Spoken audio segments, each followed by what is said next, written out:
Dua të them që sa po ishte bërë me fëmijë faktikisht, babi ka qenë një person, dua të tregoj edhe pak për babin, për shkak se duke qenë se, si kam thënë më përpara, unë e kam munduar ta mbaj ngjallë me histori dhe kam dëgjuar shumë histori. Babi ka qenë një person që kur erdhi herët në Tiranë, domethënë për të bërë kryestudimet, ishte një person që donte ta rëmbente të ardhmen e tij dhe t'i vinte gjërat para. Ai në atë kohë faktikisht, dua t'i them diçka, po them disi komike, ran dashuri me nënën time dhe si pasojë e agresionit komunist ajo detyru që në thonjza me dashuritë përbashkët ta rëmbente atë dhe të largohej drejt tropojës. Pasi dashuria atyre ishte e pamjaftueshme për të bashkuar me njëri tjetrin fal agresionit komunist. Pra dua të them deri ku shkonte agresioni komunist në atë kohë që ti nuk mund ta ndiqe as zemrën tënde, as për të krijuar familjen që dëshiroje. Dhe dua të them që në momentin që ai krijoi familjen në Tropoj dhe u bë me fëmijë, ai u nis drejt Tiranës me ëndrrën që Shqipëria ishte një Shqipëri pluraliste, ishte një Shqipëri demokrate, ishte një Shqipëri ku shteti ishte në funksionin e njerëzve dhe jo të qeverisë dhe interesave të saj egoiste, po themi. Derisa gjyshi im era më pas, duke qenë se ishte, po them, pasojë e kohës dhe brezave që jetonin në atë kohë të moshës gjyshit tim, e mendonte të pamundur që djali vet vinte në Tiranë dhe të vinte të hidhte poshtë bashkë me shokët e tij sistemin më agresiv që ka njohur, po them, Ballkanin dhe Europa. Dhe ai thonte që vleri këto ëndra se bjerë e ketë pamundur për ta bërë këtë gjë, edhe deri diku edhe qeshte dhe u tallte një formë ironike që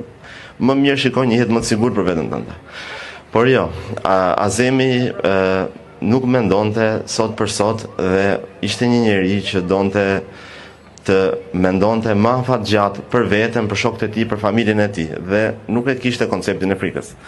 Azemi ishte me konceptin që frika nuk ndalon as vdekjen dhe as humbjen, por frika mund të ndalojë fitoren dhe frika mund të ndalojë jetën. Dhe Azemi u nis për në Tiranë, ku njohoi shokët e tij dhe vëllezërit e tij që bashkë me ta kalon një nga momentet më të vështira që mund kalonin njerëzit në atë kohë. Duke dalë para autoblindave, duke dalë para tanqeve, duke dalë para plumave, duke rrezikuar jetën e tij. Dhe në ditët kur kaosi i momentit që solli kjo situatë dhe studentët po themi u konfuzuan pak nga që ishin shumë njerëz, ishte shumë situatë impulsive. Studentët nuk po dinin nga drejtoheshin te pjesa që ku e dim ne që ti je me ne dhe ti mbron realisht interesat tona, dhe aty babai im hypi një shkallë më lart duke u kapte xhupat e shokëve të tij dhe la garant fëmijët e tij, Kirin dhe Rudinën, motrën dhe vllajën tim, duke thënë që unë lë garant fëmijët e mi janë aty, nëse unë ju tradhtoj juve, unë kam tradhtuar fëmijët e mi. Gjë që ky moment studentët në atë kohë i shtangu që një person mund të linte garant fëmijët e tij, mund të sakrifikonte çdo gjë deri në familje për lirinë dhe demokracinë e këtij shteti. Në atë moment ai mori leadershipin dhe besueshmërinë që është më e rëndësishme të shokëve të tij në atë kohë. Por çfarë ndodhi në këtë moment? Në këtë moment babai më ngjiti shpinës tij shumë përgjegjësi përsipër, gjë që ai ndoshta nga ana akademike i duhesha akoma dhe shumë më shumë punë për ta drejtuar këtë lëvizje. Dhe kujtoj me qeshur në një lloj forme historitë që më tregonte xhaxha im që babai jot, duke qenë se i ngjvuri shumë përgjegjësi për vetes përsipër dhe duhet të drejtonte në njëjtën kohë, duhet ishte shumë akademik, gjë që ishte shumë e vështirë për atë kohë aq i ri sa ishte ai merrte në gjuhën popullore, po e themi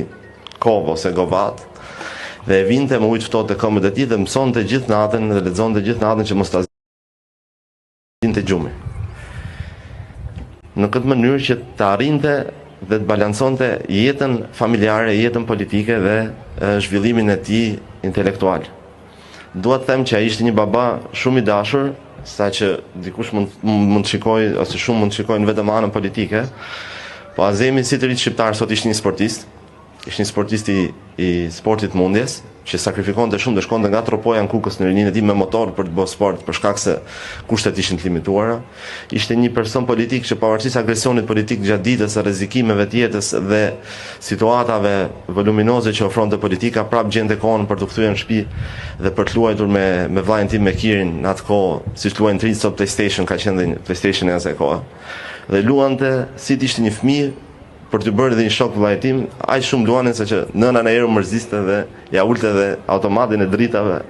tamam sikur ishin dy fëmijë të vegjël. Më pas, kur ai lente kohën e lirë me fëmijët, ai drejtohej përsëri politikës deri në orët e vona të natës, që ai priste, po themi deri në orën 2 të natës, gazetën e ditës së nesërme për ta lexuar dhe për të qenë i përgatitur që t'u zgjonte herët në mëngjes në orën 6 ose 7 të mëngjesit, ku ai priste njerëzit në derën e shtëpisë që u bënin rresht për të diskutuar mbi hallet që ka njerëz kishin, që ai përjetonte sikur të ishin hallet e veta. Dua të them që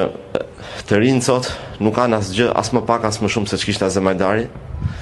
E vetmja gjë që është në lojë është shpërqendrimi. Dua të them për gjithë ata të rinj që mendojnë që vota ime s'bën ndryshim, një votë s'bën ndryshim, ose ç'a ndryshimi bën po dola në protestë, ose ç'a ndryshimi bëran po bëran këtë gjë se unë një person jam. Nga një person bëhen 2, nga 2 bëhen 3, dhe jo vota, dhe jo dalja në proteste, dhe jo këto gjëra, po edhe një diskutim në një grup mbi 3 veta, ku njerëzit diskutojnë për hallet dhe problemet e veta dhe për të përmirësuar veten, shoqërinë e tyre dhe kushtet, bën një ndryshim shumë të madh. Kujtojnë të ditë bashkë me ju